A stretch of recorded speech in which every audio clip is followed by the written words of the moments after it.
ادھر بندہ دعا کرتا ہے تو ادھر قبر میں اللہ تعالیٰ اس مردے کو اس دعا کا تحفہ پہنچاتے ہیں،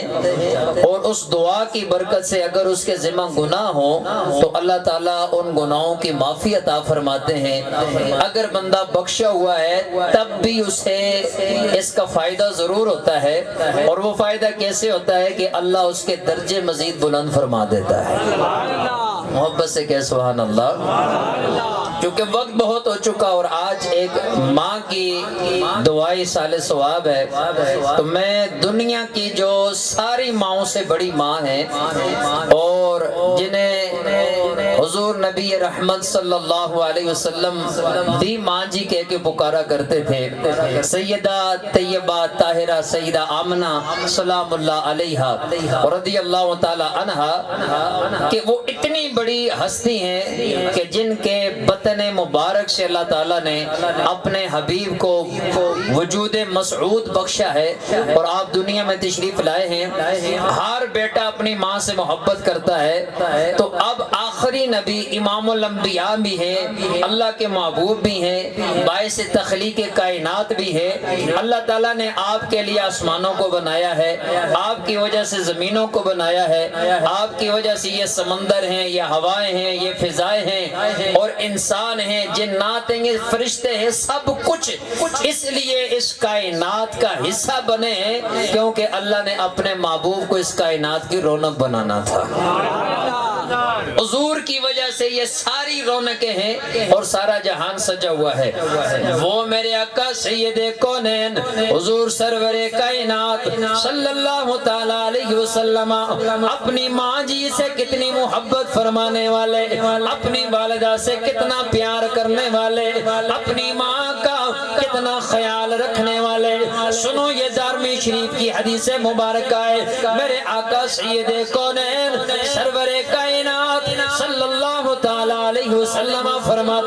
فرماتے لوگوں، میں محمد اپنی ماں سے یوں محبت کا اظہار کر رہا ہوں، اعلان نبوت کی بات ہے، حالانکہ آپ کی والدہ محترمہ بچپن کی عمر میں دنیا سے پردہ فرما گئی تھی، مگر اعلان نبوت کے بعد اللہ نے جب شان بھی دے دی ہے، مرتبہ بھی دے دیا ہے، مقام بھی دے دیا ہے، پہلے سے زیادہ ہر دن اللہ کریم آپ کی شانوں میں اضافہ کرتا جا رہا ہے۔ اللہ کا دیدار بھی کیا ہے، نبیوں کی امامت بھی کی ہے، اللہ کا قرآن بھی اتر رہا ہے۔ مکہ میں ہوں تو آیتیں مکہ میں آتی ہیں، مدینہ میں ہوں تو آیتیں مدینہ میں آتی ہیں، سفر میں ہو اللہ کا قرآن سفر میں آتا ہے،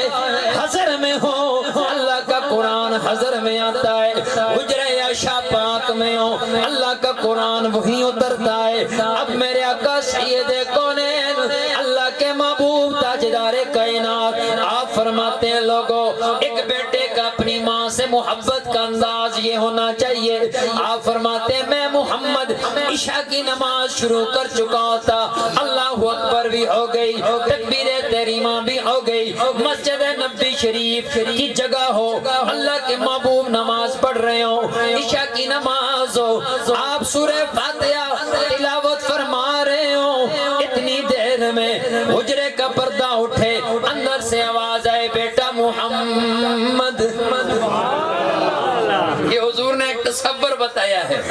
کہ ایک بیٹا اپنی ماں سے جب محبت کرتا ہے تو اس کا ادب و احترام کا انداز کیا ہوتا ہے۔ کہا کہ وہ حجرے کا پردہ اٹھے اور پردے کے اندر سے ایک آواز آئے اور وہ آواز میری ماں کی ہو اور میری والدہ مجھے کہیں بیٹا محمد، تو آپ فرماتے ہیں میں نماز کو توڑ دوں اور توڑ کے اپنی ماں کو جواب دوں اور یوں عرض کروں، اے میری امی جی آپ کا بیٹا محمد آپ کی خدمت کے لیے حاضر ہے۔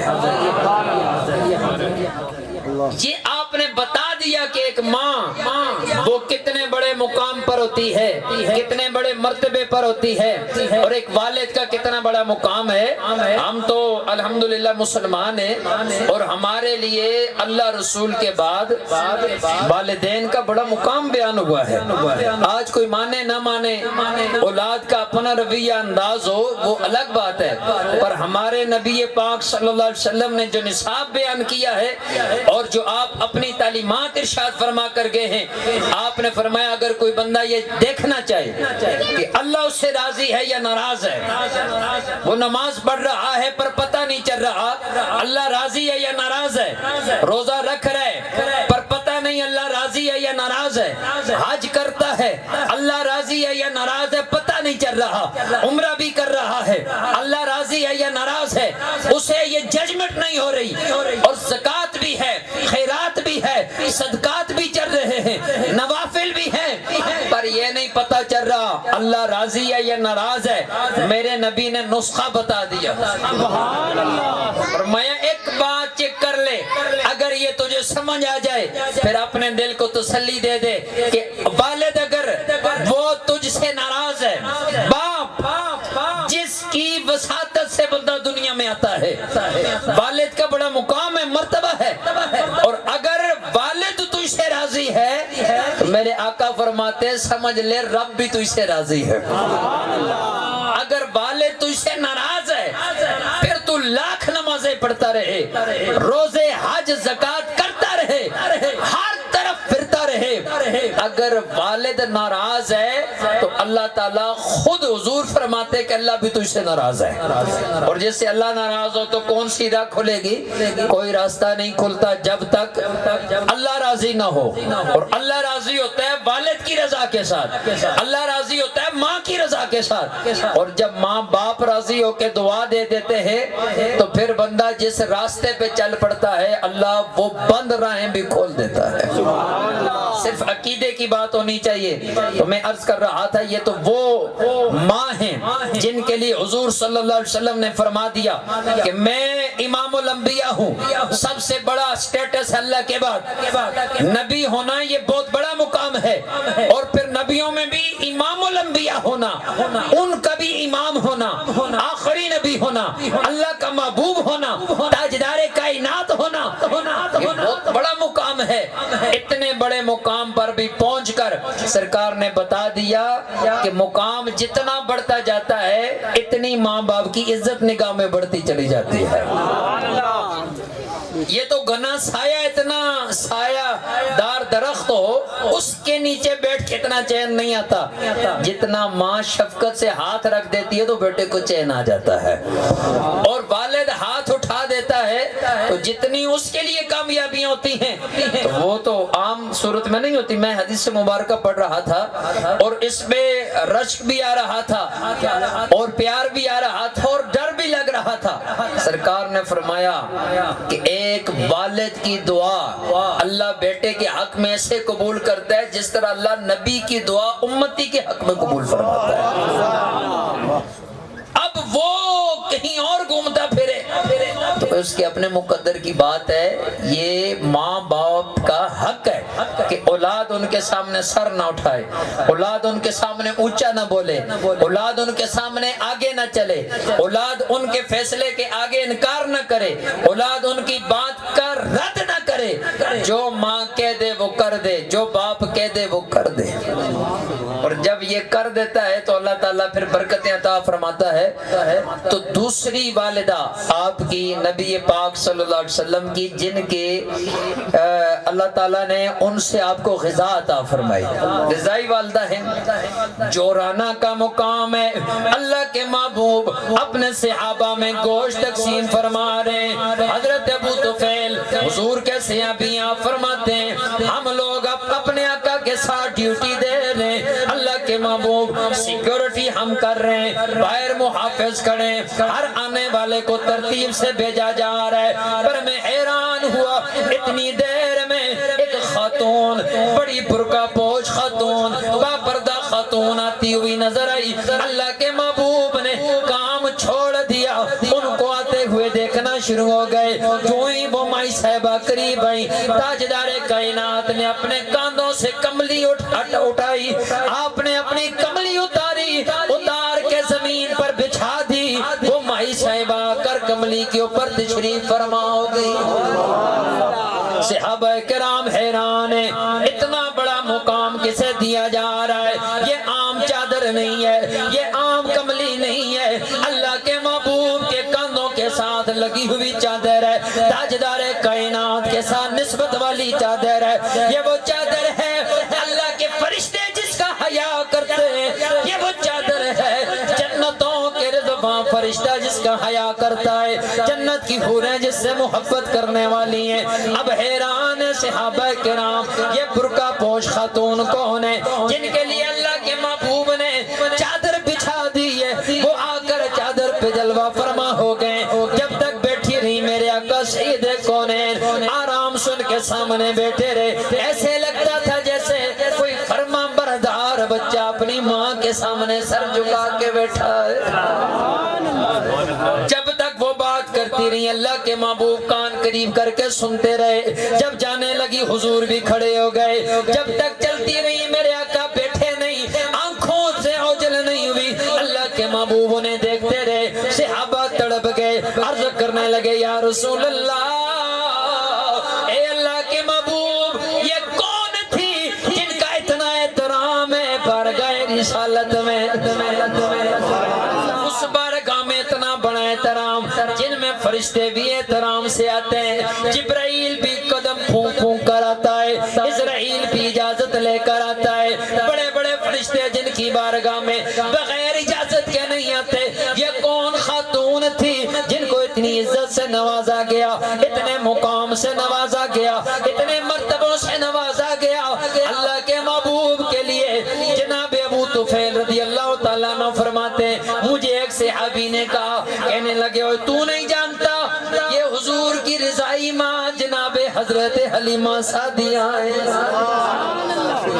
یہ حضور نے بتا دیا کہ رضائی ماں کی میں اتنی عزت کرتا ہوں، اتنا احترام کرتا ہوں، ان کا اتنا خیال رکھتا ہوں،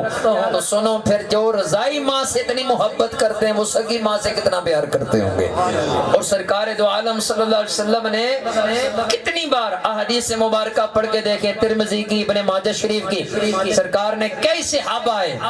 انہوں نے آ کر اجازت لی، کہا حضور ہم جہاد پہ جانا چاہتے ہیں۔ سرکار نے فرمایا ماں باپ زندہ ہیں؟ کہا حضور کسی نے کہا دونوں زندہ ہیں، کسی نے کہا والدہ زندہ ہیں۔ سرکار نے فرمایا جاؤ ان کی خدمت کرو، جب تک ان کی خدمت کرتے رہو گے اللہ گھر بیٹھے تمہیں جہاد کا ثواب عطا فرماتا رہے گا۔ یہ ماں کا بڑا مقام ہے، بڑا مرتبہ ہے، اور اللہ تعالیٰ نے یہ عزت عطا فرمائی۔ بس چونکہ وقت ہو چکا ہے، میں ایک تو ترغیبی بات آپ کو بتا دی، خوش نصیبی سمجھیں جن کے ماں باپ زندہ ہیں، کوشش کریں آپ کی وجہ سے نہ ماں کی آنکھ میں آنسو آئے نہ والد کی آنکھ میں آنسو آئے۔ خدا کی قسم یہ اتنا کبھی فعل ہے کہ جب کسی اولاد کی وجہ سے ماں باپ کی آنکھوں میں آنسو آتے ہیں تو اللہ کا عرش ہل جاتا ہے، کیونکہ یہ ہمارے لیے نعمت عظمی ہے۔ اور دوسری بات جو بتانا چاہتا ہوں وہ میرے اور آپ کے لیے لمحہ فکریہ ہے کہ اگر ماں باپ بندے کو اللہ دے دے تو پھر ان کے سامنے سر نہ اٹھائے، ان کے سامنے ہمیشہ سر نیچے رہے اور ان کی بات کو مانتا رہے۔ سرکار دو عالم صلی اللہ علیہ وسلم کا زمانہ ہے، ایک شخص موت کا وقت قریب آ جاتا ہے پر زبان پہ کلمہ طیبہ جاری نہیں ہو رہا۔ دنیا میں ہم کہتے ہیں ہر کام پاسیبل ہم کر سکتے ہیں، سورس لڑا کر سکتے ہیں، بیچ میں جب وہ جناب والا سفارش ڈال کے کر سکتے ہیں، پڑوسیوں کو ساتھ کھڑا کر لیں گے، دوست ساتھ کھڑے ہو جائیں گے، رشتہ دار ساتھ کھڑے ہو جائیں گے، پر میں یہ اس دور کی بات کر رہا ہوں، اس وقت کی بات کر رہا ہوں جب بندہ تنے تنہا جان دے رہا ہوتا ہے، ساتھ چرپائی کے ساتھ کھڑے بندے کو نہیں پتا اسرائیل آ چکے ہیں، کس حالت میں اس کے ساتھ مخاطب ہو رہے ہیں وہ نہیں جانتے ہوتے، پر مرنے والا فرشتے کو بھی دیکھ رہا ہے، اس کی منزل کو بھی دیکھ رہا ہے، ان کے آنے کے انداز کو بھی دیکھ رہا ہے، وہ دیکھ رہا ہوتا ہے یہ کس انداز سے آ رہے ہیں۔ اب ایسے ہی وہ بندہ دنیا سے جانے لگا، حضور کا زمانہ ہے، صحابہ کرام موجود ہیں، ساروں نے کہا کلمہ پڑھو، کلمہ پڑھنا شروع کر دیا۔ گناہگار سے گناہگار بندہ ہو اس کی یہ خواہش ہوتی ہے اللہ جب مروں تو موت کلمے پر ہو، غریب سے غریب بندہ ہو اور تمنا نہیں کرتا اور بڑی آرزو نہیں کرتا، یہ ضرور کہتا ہے دعا کرو جب موت آ جائے میری زبان سے کلمہ جاری ہو جائے۔ برکت کے لیے پڑھ لیتے ہیں، پڑھو لا الہ الا اللہ حق لا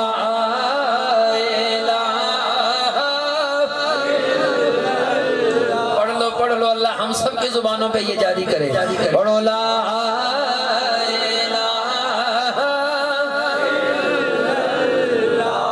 ایک شکل دکھائی جائے گی قبر میں جانا ہے میں نے بھی جانا ہے آپ نے بھی جانا ہے قبر میں جائیں گے سارے سنگی دوست یہاں چھوڑ کے واپس آ جائیں گے تنہائی کا وہ گھر ہے کیڑے مکوڑوں کا وہ گھر ہے یا قبر جنت کے باغات میں سے ایک باغ ہوتی ہے یا جہنم کے گڑھوں میں سے ایک گڑھا ہوتی ہے میں نہیں جانتا آپ نہیں جانتے تنہائی کا ماحول ہے اوپر سلیں رکھی ہوئی ہیں اوپر مٹی پڑی ہوئی ہے وہ ایسا الگ جہان ہے سارے واپس آ جائیں گے قبر کو روشن کرنے کے لیے اللہ کے محبوب تشریف لائیں گے تاجدار کائنات تشریف لائیں گے چراغ گولڈ اسی منظر کو کھینچ رہے ایک شکل دکھائی جائے گی تصدیق کرائی جائے گی تقدیر بنائی جائے گی پڑھو لا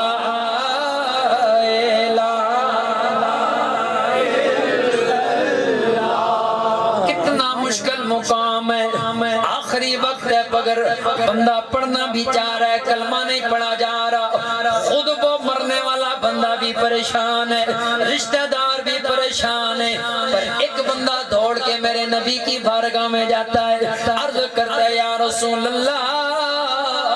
آپ کا زمانہ ہے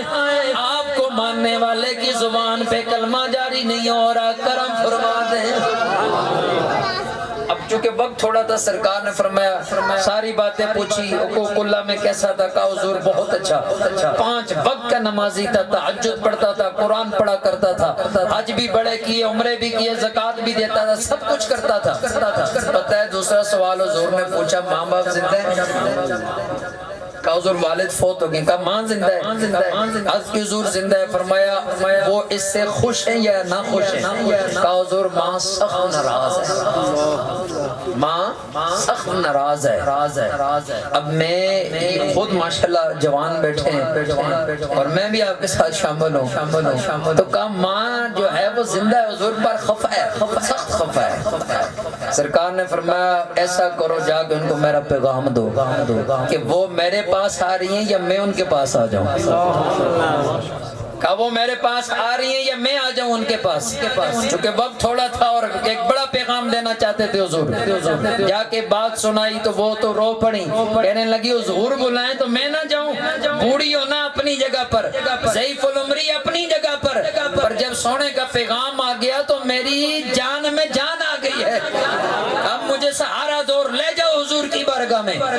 اب وہ بڑھیا میرے آقا کی بارگاہ میں آ رہی ہے کیسا یہ منظر ہے اللہ بھی دیکھ رہا ہے اللہ کے فرشتے بھی دیکھ رہے ہیں بارگاہ رسالت میں فیصلہ ہونے جا رہا ہے بڑھیا میرے آقا کی بارگاہ میں تشریف لا رہی ہیں جو ہی سامنے آئی دیکھا چہرے پر ایک آنکھ موجود ہے ایک موجود نہیں ہے میرے نبی نے یہ منظر دیکھا آپ نے فرمایا اے مائی جی کیا اپنے بیٹے سے راضی ہیں یا ناراض ہیں کہنے لگی حضور سخت ناراض ہوں آپ نے فرمایا اسے معاف کر دیں کہنے لگی میں معاف نہیں کر سکتی نہ میں آئندہ کبھی معاف کرنے کا ارادہ رکھتی ہوں یہ میرے چہرے پہ آپ ایک آنکھ دیکھ رہے اللہ نے مجھے 2 آنکھیں دی تھی اس نے مجھے تھپڑ مارا اس تھپڑ مارنے کی وجہ سے میرے بیٹے کی ضرب کی وجہ سے میری ایک آنکھ ضائع ہو گئی ہے میں نے سخت تکلیف دیکھی ہے میں نے بڑا مشکل وقت دیکھا ہے میں نے بڑی تنہائیاں دیکھی ہیں یہ نمازی بڑا تھا یہ حاجی بڑا تھا یہ عبادت گزار بڑا تھا پر جب میرا معاملہ آتا اس میں بڑی سختی کرتا بولتا تو بڑے گستاخانہ لہجے میں بولتا اور میرے پہ ہاتھ اٹھایا اس نے یہ دیکھیں میری آنکھ کو اس نے ضائع کر دیا ہے حضور آپ خود فرمائیں میں کیسے اسے معاف کر سکتی ہوں میرا دل سخت ناراض ہے میں آپ آپ کی عدالت میں بھی یہ کیس پیش کر رہی ہوں، آپ کی وساطت سے یہ کیس میں اللہ کی عدالت میں بھی پیش کروں گی۔ اتنا سخت جملہ، ماں بڑی نرم دل ہوتی ہے۔ حضور نے جب یہ سنا تو آپ پھر حکمت کے بھی بادشاہ تھے، بندہ بھی بخشوانا ہے، امت کو پیغام بھی دینا ہے۔ آپ نے فوراً سے کہا اچھا نہیں معاف کر رہی ہیں آپ، اس نے تو واقعتاً بہت بڑا کام کیا ہے، اے میرے غلاموں جلدی سے لکڑیاں گٹھی کرو۔ لکڑیوں کا ڈھیر لگا دیا گیا۔ عرض کرنے لگی سونے یہ کس لیے؟ فرمایا اس نے وہاں بھی جلنا ہے، اس کو یہی جلاتے ہیں تاکہ اسے پتہ چلے اس نے کتنا بڑا جرم کیا ہے۔ جب دیکھا نا ماں نے اس نے مجھے مارا وہ الگ ہے، اس نے آنکھ ضائع کر دی الگ ہے، مجھ سے برا بھلا کہتا تھا وہ الگ بات ہے، اور سختی سے بولتا تھا وہ بھی ایک طرف۔ جب دیکھا میرے لال کو بھی جلایا جائے گا میری آنکھوں کے سامنے، فوراً ممتا کی وہ آنکھیں چھم چھم برسنا شروع ہو گئیں اور کہنے لگی نہیں حضور، میں نے اس لیے اس کو پیٹ میں نہیں رکھا کہ میری آنکھوں کے سامنے جل جائے، میں نے اس لیے اس کو دودھ نہیں پلایا کہ اس کو جلا دیا جائے، میں نے انگلی پکڑ کے چلنا اس لیے نہیں سکھایا کہ یہ جلا دیا جائے، میں نے اسے توتری زبان میں بولنا اس لیے نہیں سکھایا کہ اسے جلا دیا جائے۔ بس حضور آپ گواہ بن جائیں، عفوتو عفوتو عفوتو، بس یہ جملے کہتی جا رہی تھی، تھکتی نہیں تھی حضور، ایک باری نہیں میں لکھاں باری اس کو معاف کر دیا۔ آپ گواہ بن جائیں، یہ بچ جائے، میں معاف کرتی ہوں، دل صاف کر رہی ہوں۔ سرکار نے ادھر یہ جملہ زبان سے نکلا، غلام کو دوڑایا، فرما جا کے دیکھ کیا حال ہے۔ کہا حضور ادھر زبان سے یہ جملہ نکلا، ادھر زبان سے کلمہ طیبہ جاری ہو گیا۔ تو میں رک کر پوچھنا چاہتا ہوں، بندہ کامیابی کی جتنی بڑی سیڑھی پہ چلا جائے، والد ناراض ہے، والدہ ناراض ہے، موت کے وقت اگر یوں ہی کلمہ حلق میں آ کر اٹک گیا تو کون سی طاقت باہر نکالے گی؟ یوں ہی کلمہ آ کے رک گیا، پڑھا نہیں جا رہا، تو کون سا دوست ایسا ہے جو گارنٹی دیتا ہے تیرے زبان پہ کلمہ جاری نہ ہوا تو میں اس کی گارنٹی لیتا ہوں؟ کون سا ایسا سنگی یار ہے جو کہے کہ میں گارنٹی لیتا ہوں؟ کوئی کسی کی گارنٹی نہیں لے سکتا۔ یہ کرم ہوگا تو مدینے والے کے صدقے میں ہوگا، اور مدینے والے کا کرم ہوگا تو والدین کی دعا سے ہوگا۔ اس لیے آج بھی وقت ہے، کسی کے ماں باپ خفا دنیا سے چلے گئے تو قبروں پہ خدا کی قسم چلے جاؤ، ان کی قبریں بھی فیض دیتی ہیں، اور جو قبر پہ جا کے دعا کرتا ہے ہر جمعے کو اللہ تعالیٰ اس کے صغیرہ سارے گناہ معاف فرما دیتا ہے۔ اور آج اگر زندہ ہیں، میں آج ہی آپ سے واسطہ دے کے کہتا ہوں، خدا کا واسطہ ہے، ان کے پاؤں جا کے پکڑ لو، ہاتھ جوڑ کے کھڑے ہو جاؤ، سر جھکا کے کھڑے ہو جاؤ، تب تک والدہ ہم نہیں پیچھے ہٹیں گے جب تک آپ کی زبان سے یہ موتی نہ نکلیں، جا اللہ کے لیے تجھے معاف کر دیا، اور تیرے لیے دعا کر رہے ہیں کہ اللہ تیرے بند دروازے کھول دے۔ خدا کی قسم یہ ماں باپ کی وہ طاقت ہے، ان کو اللہ نے وہ پاور دیا ہے، ان کو اللہ نے وہ اختیار دیا ہے، اگر یہ دعا کر دیں جس جگہ پہ ایڑی مار دیتے ہیں اللہ زمین سے پانی نکال دیتا ہے اور راہیں درست کر دیتا ہے۔